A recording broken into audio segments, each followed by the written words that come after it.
So I want to give a quick story on how I got started. So I was living in a basement at the time, and I was saving up for a house, and I knew that I wanted to test out and dip my toes into becoming a landlord, essentially. So my plan was to rent out the basement. So I had a thought, I knew exactly how much square foot I needed, where I wanted it, and the numbers had to make sense. Plus, I wanted the basement to have things like a full bathroom, a bedroom, a private entrance and exit so we don't have interaction.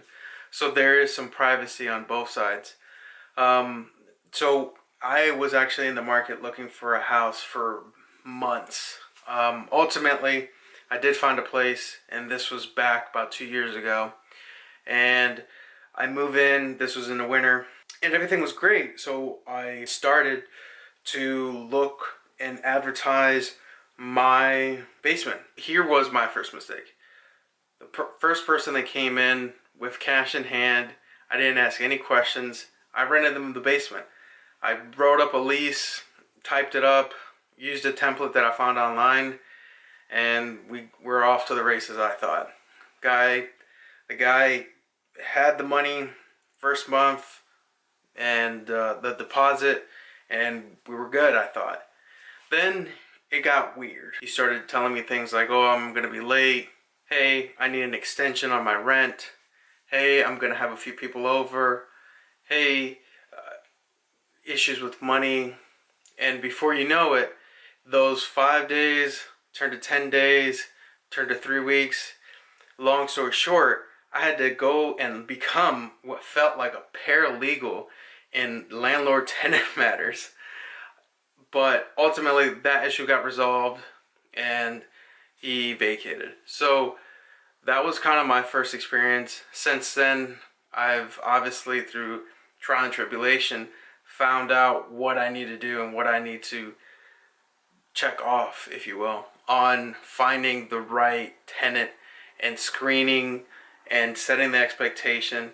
And it's not personal, it's business. So I actually have a few things that I wish I knew going into it that I would have stuck with, and I'm going to share those with you now. Also, I did write a post about this on our blog at loanforthought.com. Make sure you go check out that blog post. And so the first thing that immediately comes to mind is I have to commit to the job. What does that mean? That means that you have to position yourself in the right state of mind, as well as arranging your place to be, one, livable, but also have the commitment and time of being a landlord. That means spending the time to advertise, screening people, show it. Don't be lazy and go with the very first person that comes and says they're interested. Do your homework. Walk them to their car.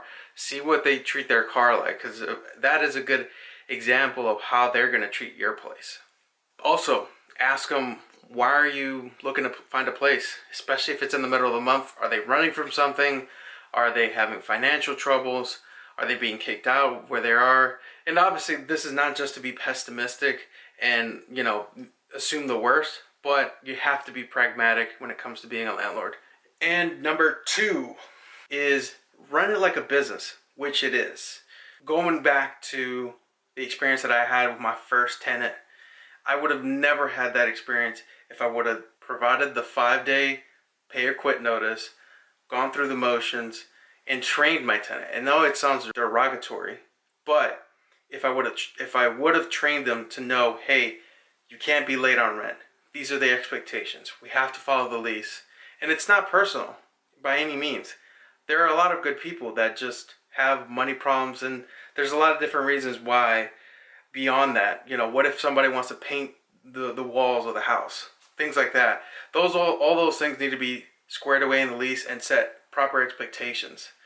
So when somebody sends you a text message saying, hey, I need an extension, or hey, I have a friend who's running through a rough patch, can we let them stay here for a few weeks? Things like that. It's a business. It's nothing personal. You have to say no. Continuing forward with step number 3 is set yourself up with success with a lease. So there are a lot of state and local laws that in place now, but they don't cover a lot of things like pets, painting, privacy, notices, um, things that they can and cannot do inside the walls of the house. So all those things need to be outlined and squared away with the lease. Biggest thing is have enough insurance. Recommend that they have renter's insurance. Is your homeowner's insurance up to par? Do you have enough personal property liability? Things like that to make sure that you're covered and they're covered. And step number 4, find great tenants. So going back to it, I know it's difficult when somebody comes to you with cash in hand and yet they don't want to fill out the application. They don't want to provide you with their social or their driver's license. Why do they not want a background? Things like that are a huge red flag. So going through the motions and finding the right tenant who checks off all the boxes solves a lot of your headache. In my case now, I have a great tenant, prepays every month, and gives me no trouble, and is virtually never here. So yes, did I get lucky? But also I made sure to screen the right type of tenant who had a responsible job, and I verified that, gave me their driver's license, didn't give me any red flags, and gave me a reasonable explanation of why they're looking for a different place.